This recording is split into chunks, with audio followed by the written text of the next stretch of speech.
Oke, jadi yang pertama kita akan sedikit jelaskan gambaran umum dari program ini. Program ini namanya Defuse the Bomb. Intinya player atau user harus menjinakkan bom yang ada di sini. Caranya bagaimana? Nah, tantangan pertama dari user adalah dia harus kursornya itu harus menuruti jalan yang ada di sini. Nah, setelah itu dia harus mengklik ini, terus muncul urutan warna. Urutan warna ini adalah urutan warna yang harus dia klik secara berurutan. Di sini kita lihat klik secara berurutan agar nantinya ketika diklik diffuse itu dia bisa menjinakkan bomnya dengan benar atau berhasil menjinakkan bomnya. Setelah keluar dari warna-warna ini atau mengklik warna-warna ini, tinggal klik diffuse maka ada tulisan selamat Anda menang. Oke. Jadi intinya di dalam program ini yang akan kita gunakan adalah toolbox-nya yang jelas picture box. Di sini ada picture box. Ini jalannya kita pakai picture box. Terus di sini ada button. Ini juga picture box juga.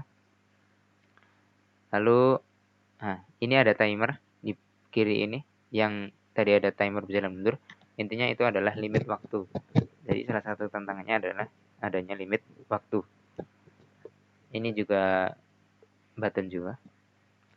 Nah, event-event yang akan digunakan adalah mouse enter, mouse leave. Yang jelas di sini ya. Ketika dia keluar dari jalur maka dia kalah dan seterusnya. Terus kita juga pakai urutan untuk urutan ini nanti akan dijelaskan oleh Raihan. Terus kita juga menggunakan timer ini untuk menampilkan ini tadi. Nanti penggunaan timer akan dijelaskan lebih lanjut juga. Salah satunya adalah untuk menampilkan ini kelap-kelip dan untuk limit waktunya itu sendiri atau waktu yang berjalan mundur itu sendiri. Oke, jadi secara keseluruhan programnya seperti itu, akan dijelaskan lebih detail selanjutnya. Halo, nama saya Ahmad Khodadan Azizi, NRP 0231 19400023 dari kelompok 5 praktikum program komputer. Di sini saya akan menjelaskan bagaimana caranya program kita bisa berpindah dari form yang pertama ini pindah ke form yang lainnya seperti ini. Oke, yang pertama saya akan menjelaskan bagaimana kita menentukan form utamanya. Form utama itu adalah ketika program dijalankan yang muncul duluan adalah form utamanya. Di sini saya memunculkan form utama lewat program di CPP-nya. Di program CPP-nya bisa dilihat My Form 1 ini programnya. Sedangkan di CPP yang bukan utama saya komen sehingga yang jalan pertama pasti ini dan yang jalan kedua pasti ini. Cara menentukan form utamanya. Lalu bagaimana cara kita memindahkan formnya? Yang pertama kita buat di sini ada toolbox, buton yang kita buat. Lalu di dalamnya kita kasih event klik. Lalu di dalamnya kita beri program this. Di situ program ini hide, disembunyikan. Lalu mainan ini nama programnya. Form ini my form ini pindah ke form selanjutnya dan objek namescon ini adalah variabel. Sebenarnya bisa bukan objek name second. Ini sebenarnya bisa kita ubah karena variabel. Di sini variabel show dialog. Jadi kita memperlihatkan form selanjutnya di show program. Lalu ini setelah show dialog di show ketika my form yang itu kita silang nanti jatuhnya ke form utama lagi lewat di show ini. Jadi contohnya bisa kita lihat ketika kita pencet apply, kita ke form selanjutnya. Oke, dan ketika kita silang dan form kita kembali lagi ke form utama. Nah, di situ fungsinya show itu di situ. Jadi kita cuma menyembunyikan form utama kita, lalu ketika form selanjutnya kita close, form utamanya akan kembali muncul gitu. Mungkin itu saja yang dapat saya sampaikan. Terima kasih atas perhatiannya. Oke, sekarang saya Gilang Rahmat Akbar, NRP 0231194043 akan lebih detail lagi menjelaskan tentang timer. Jadi di dalam program yang seperti tadi sudah dijelaskan bagaimana program ini berjalan secara umum dan bagaimana sedikit tentang baris kodenya sedikit-sedikit di dalam umumnya atau toolbox yang digunakan dan seterusnya. Salah satu toolbox yang digunakan di sini adalah timer. Timer di dalam program ini kita pakai di dalam 3 hal umum atau intinya di sini timer itu digunakan dalam 3 hal. Yang pertama itu adalah untuk menampilkan waktu itu sendiri, waktu yang berjalan mundur itu sendiri. Terus yang kedua adalah untuk menampilkan urutan warna. Oke, langsung kita lihat saja di sini.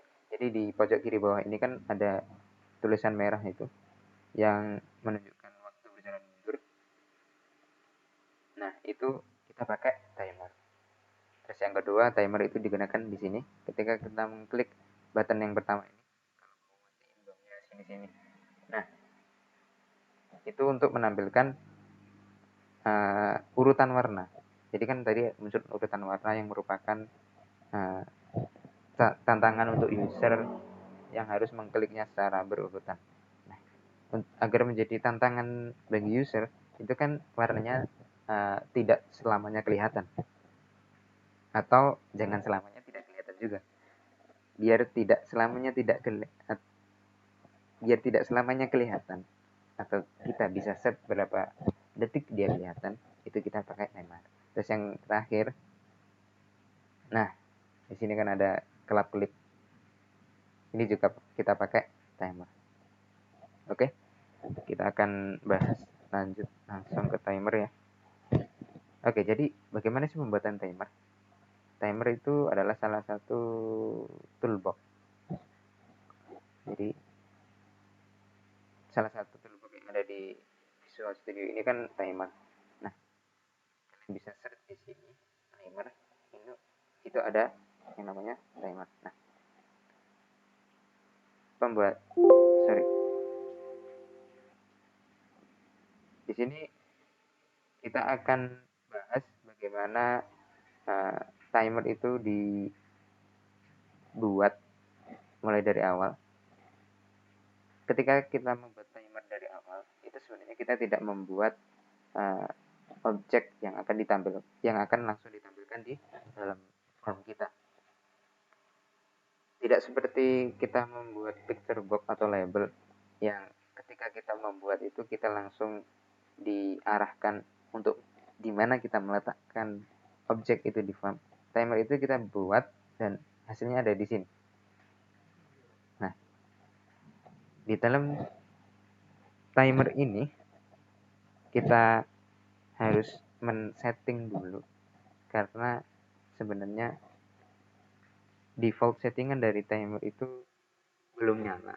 Jadi kita akan lihatkan dulu sebentar. Kita akan cari baris kode dari timer sebentar.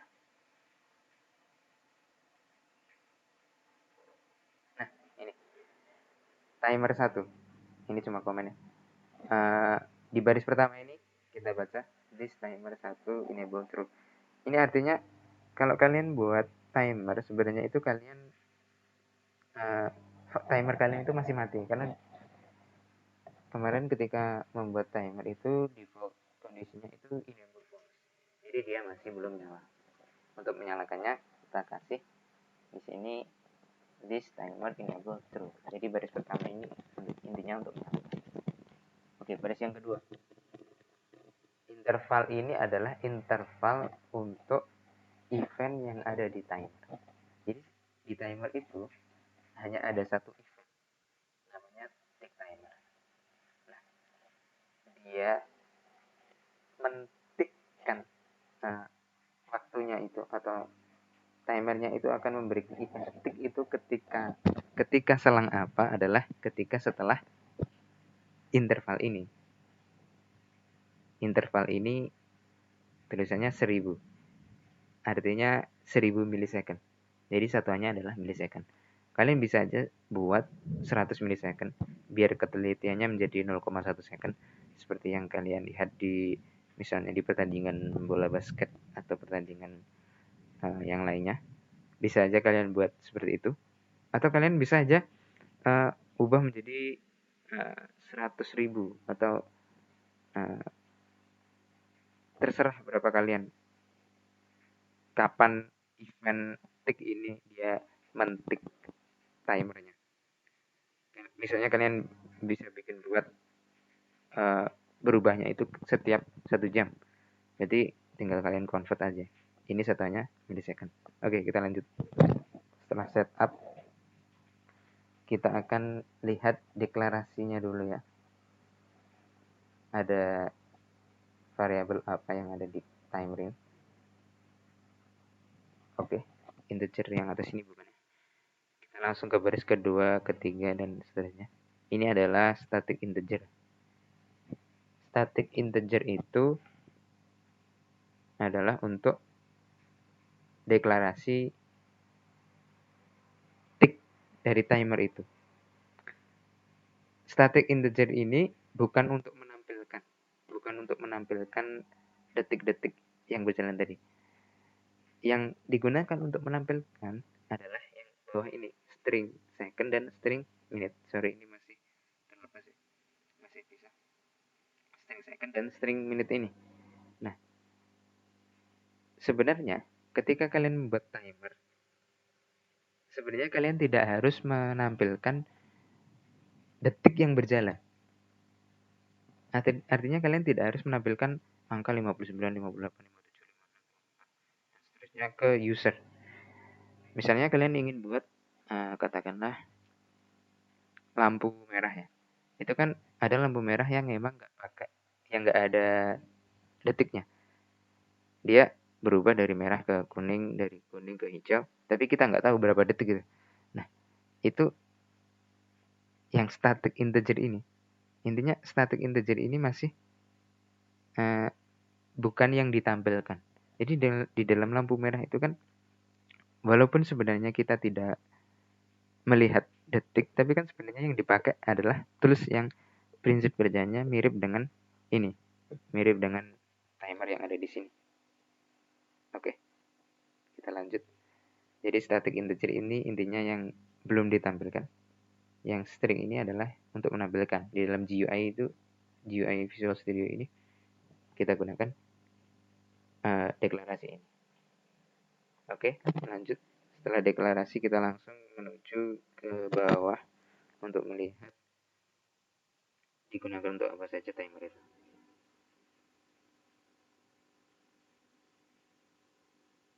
Oke, kita berhenti di sini.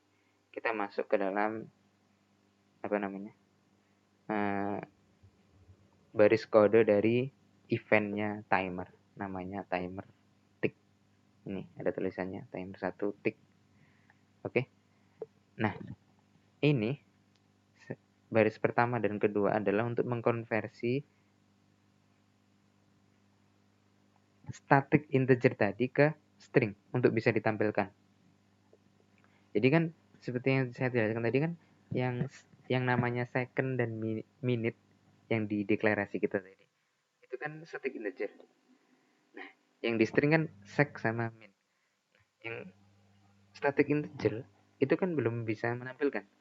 Yang digunakan untuk menampilkan itu yang string. Jadi kita convert ke string karena di Gion itu memang harus seperti ini. Oke, kita lanjut ke label 3 ya. Maksudnya baris 3. Label 3 text min second. Ini adalah tools yang kita gunakan untuk menampilkan detikan dari timer. Jadi label 3 ini menampilkan minute dan second dari timer kita. Minute dan second itu kan min dan sec itu kan seperti yang telah dideklarasikan di deklarasi string.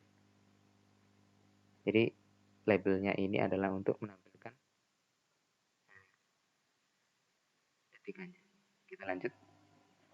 Baris selanjutnya ada perintah second min.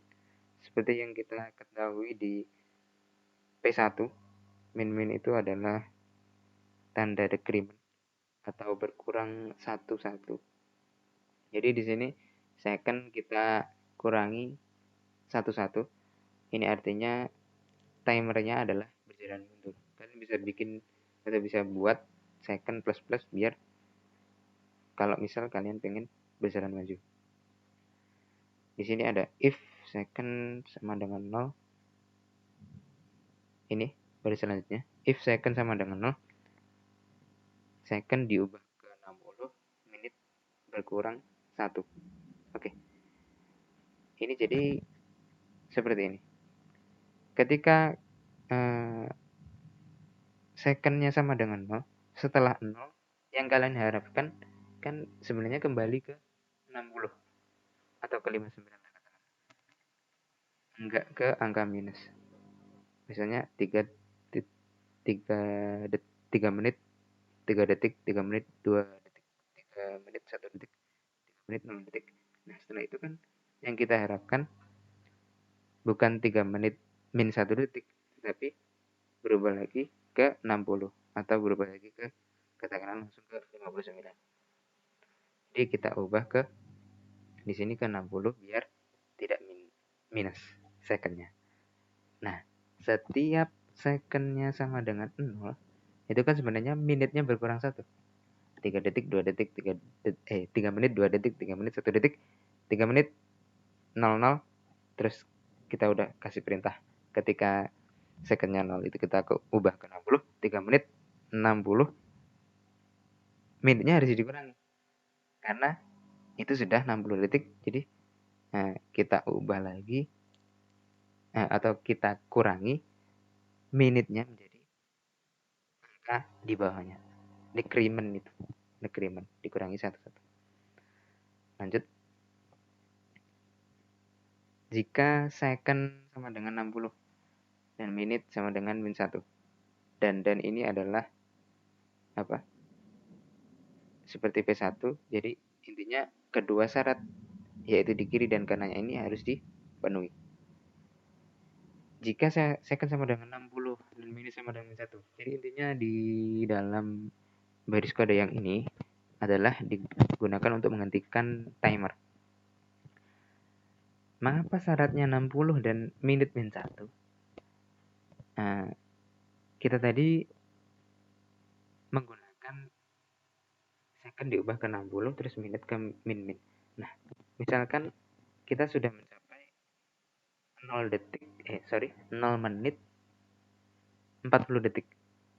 Nah, itu kan terus akan berjalan mundur sampai katakanlah 0 menit 3 detik, 0 menit 2 detik, 0 menit 1 detik, 0 menit 0 detik.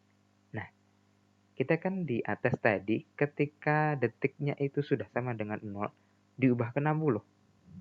ya kan? Dan ketika secondnya sama dengan 0 yang sudah diubah ke 60 tadi, menitnya kan berkurang 1. Jadi berhentinya timer ini atau sebenarnya 0 detiknya program ini adalah ketika yang ditampilkan itu secondnya 60, menitnya min 1. Karena ketika terus berjalan mundur, katakanlah 0 menit 3 detik, 0 menit 2 detik, 0 menit 1 detik, 0 menit 0 menit 0 0 itu tidak ada. Karena kita gunakan ketika detiknya 0 itu sudah harus diubah ke 60 dan menitnya harus dikirim 1. Jadi ketika 00 itu nggak ada, langsung ke min 1 60. Minitnya min 1, secondnya 60. Ketika kondisi itu, timernya kita hentikan. Nah, yang sebenarnya itu adalah kondisi 0 detik yang kita pahami, yang manusia pahami. Label 3. Oke, jadi ini sudah ya. Timer 1 enable false. Label 3 text sama dengan 00. Nah, kalau kita menampilkan ke user atau ke pemain dari game ini 60 detik min 1 terus berhenti, itu kan kelihatan gak rapi atau kelihatan aneh. Maka kita ubah teks yang ditampilkan oleh label 3, kita ubah ke 0.0. Jadi ketika kondisi ini kita ubah 0.0. Kalian bisa aja ubah katakanlah dengan tulisan stop atau dengan tulisan waktu habis atau dengan tulisan atau apalah, itu bisa. Tapi di sini sebenarnya di bawahnya ada baris kode 2, itu nama picture box dari tanda bahwa kalian kalah. Jadi kan di sini kan ada gambar luar podcast. Ini kalau kita besarkan zoom sebesar-besarnya sampai memenuhi form ini, itu kan sebenarnya tanda kalau kalian kalah. Oke, kita lanjut. Jika second modulus 3 sama dengan 0. Artinya modulus itu seperti di P1 juga ya. Modulus ini adalah hasil bagi. Jika hasil bagi second dibagi 3 adalah 0, artinya jika secondnya habis dibagi 3, maka Picture box 18 sampai 22 ini akan berhenti nyala. Picture box 18 sampai 22 ini adalah urutan warna yang ada di sini. Seperti yang saya tunjukkan ini. Nah, itu akan visible false, akan hilang atau redup, hilang. Jadi kita kan ingin memberikan tantangan ke user, ke pelanggan, ke pemain, agar pemain itu tidak bisa melihat terus menerus atau tidak bisa terus melihat urutan dari warna yang digunakan untuk diffuse bomb itu. Maka kita kasih ketika ini second modulus 3 sama dengan 0. Ketika modulus 3 sama dengan 0, nah ini kita picture-nya kita matikan. Intinya gini, ketika katakanlah kita mengklik button, jadi kan itu kan akan picture box 18 sampai 22 akan keluar setelah kita mengklik button yang ada di sana tadi, button 1, button yang ini kan. Oke, setelah kita mengklik ini muncul, katakanlah kita mengklik di detik atau di detik 21,9 detik. Nah, ketika di detik 21,9 detik itu tadi, dia diperintah untuk menyala dengan event mouse click. Tapi dia harus redup 3 detik lagi. Atau katakanlah dia harus redup ketika detiknya itu sudah habis dibagi 3.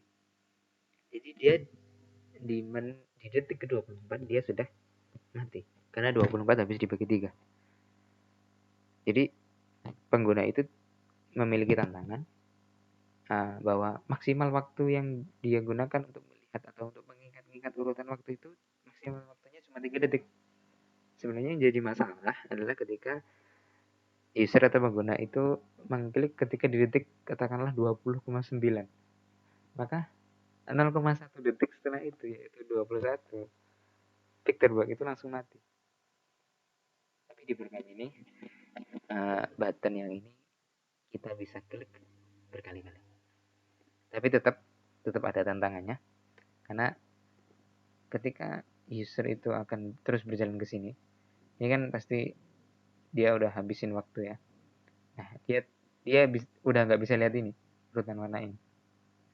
Setidaknya tantangannya ada di situ. Dia nggak bisa lihat ini secara terus-menerus. Nah, selanjutnya, ini jika second habis dibagi 2, modulus 2 sama dengan 0. Ini juga seperti yang ada di B1 ya. Jika second habis dibagi 2, picture box 16 visible-nya true. Ini dua atau 2 baris, 4 baris, 5 baris kode ini berhubungan nih sebenarnya. Sama-sama diperlakukan untuk picture box 16. Picture box 16 itu yang ini. Seperti yang kalian lihat tadi, picture box 16 ini kan dia tidak terus menyala, tapi dia nyalanya kelap-kelip. Nah, kelap-kelipnya itu kita juga pakai timer.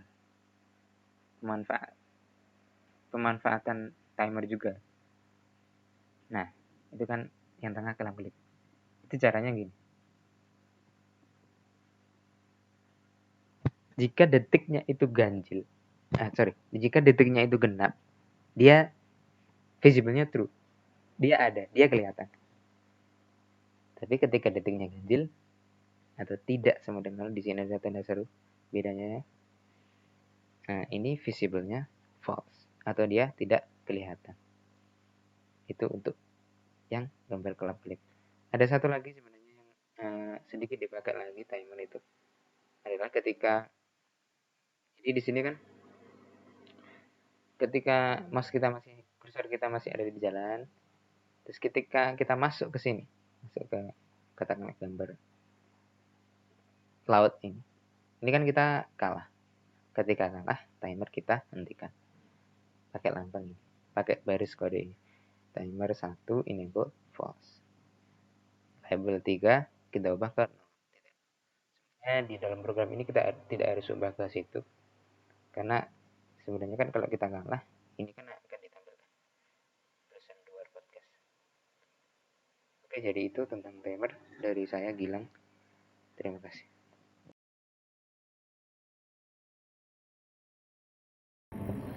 Oke, selamat siang. Nama saya Raihan Yusuf Akbal, NRP 0231194098 dari kelompok 5 Praktikum Prokom, ilmu komputer teknik fisika. Jadi kali ini saya akan membahas tentang bagaimana cara agar tombol itu memiliki urutan kombinasi.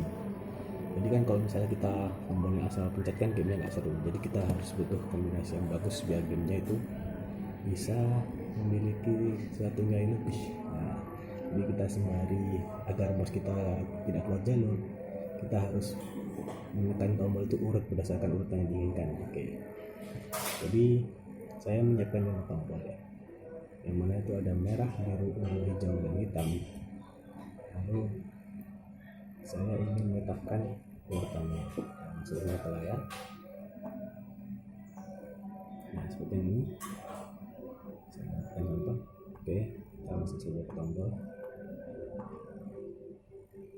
Nah, bagaimana ketika saya klik tombol itu bisa menambahkan progress bar, sembari tombol itu harus memiliki urutan yang sesuai. Misalnya saya pencetnya kayak random gitu ya, misalnya seperti ini, warna hitam aja nih.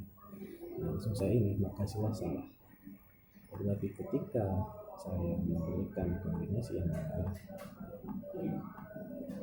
yaitu merah, ungu, hijau, hitam, biru, maka ungu. Bagaimana itu? Mari kita langsung ke menuju kodenya. Ya, yang pertama tentu saja kita menyiapkan tombol dan mendeklar di bagian atas untuk memanggil tombol-tombol itu, atau kita bisa menggunakan toolbox. Ya, lalu kita tetapkan nilai-nilai dari tiap tombol. Jadi logikanya sebenarnya itu tidak terlalu rumit. Jadi kita cuma menetapkan, misalnya tombol ini nilainya 5, tombol biru nilainya 2, tombol 3 itu dikurangi 3, tombol 4 itu dikali 2. Nah, pokoknya pertama itu saya harus menentukan berapa jumlah dari angka-angka tiap tombol ketika sudah jumlah. Nah, ketika saya menambahkannya random, kan belum tentu hasilnya itu akan sesuai dengan hasil akhir yang saya inginkan. Oleh karena itu, saya membuat logika yang mana itu merupakan logika menggunakan matematika, yaitu dengan menetapkan, misalnya ini saya tombol merah itu saya tetapkan O dikali 3. Jadi O itu apa sih? O itu adalah tombol yang setelah saya kasih nilai bernilai ini sama dengan 1. Jadi yang saya nilainya itu ada di atas nih, deklarasinya O sama dengan 1, ya, seperti itu ya. Lalu ketika O memasuki tombol merah, maka O akan dikalikan dengan 3. Apa yang terjadi ketika kita langsung mencet ke tombol C, ketika kita ngeklik itu, maka 1 itu akan langsung bagi 0. Jadi hasilnya tidak akan 12 seperti hasil yang diberikan. Jadi seperti itu logikanya kalau menggunakan matematika.